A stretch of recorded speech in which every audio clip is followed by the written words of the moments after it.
You were fascinated with Robert Moses, the power broker. Can you tell us a little bit about how you came to seize on him as your first big subject of a biography? You were a Nieman then in 65, 66. Yes. How did you spend your year here? Well, I spent my year here. The wives were invited to more social events then, but Ina's mother was very sick that year, so I was often up here by myself. And I don't like to go to social things by myself, so we all had offices then. And what I was thinking about, I had been covering politics in New York, and it had gradually sunk in on me that although we all believed, including me, that power comes from being elected. Here was a guy who was never elected to anything, and he had more power than anyone who was, more than any governor, more than any mayor, more than any governor and mayor combined. And he had held this power for 44 years. And I had no idea where this power came from. And I was supposed to be writing about political power. And I had been thinking, that had come, I realized that when I was at Newsday. And I was gotten interested in Robert Moses, and the reason I was coming up here was to learn more about urban planning and all, which I didn't know anything about.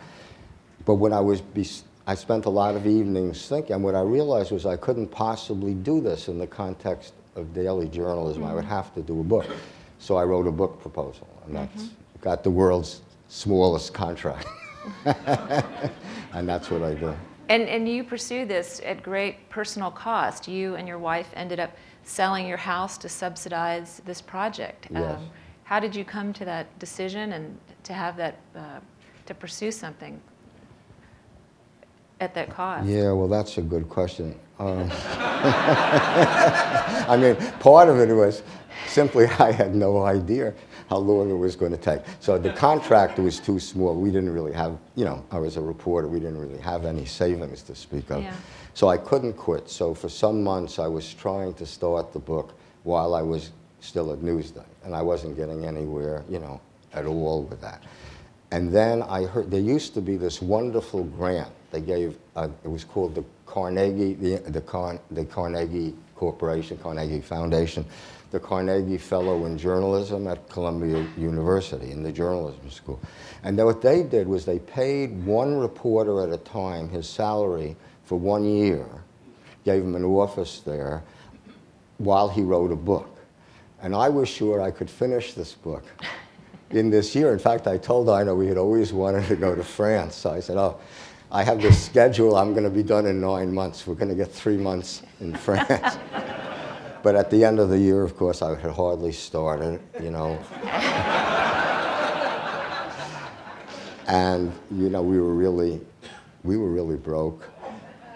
And I came home one day and Ina said, I sold the house today. This was before the real estate boom. So we hadn't paid very much for the house, but after selling it, after the mortgage, we cleared $25,000 some dollars. So that was enough to live a year.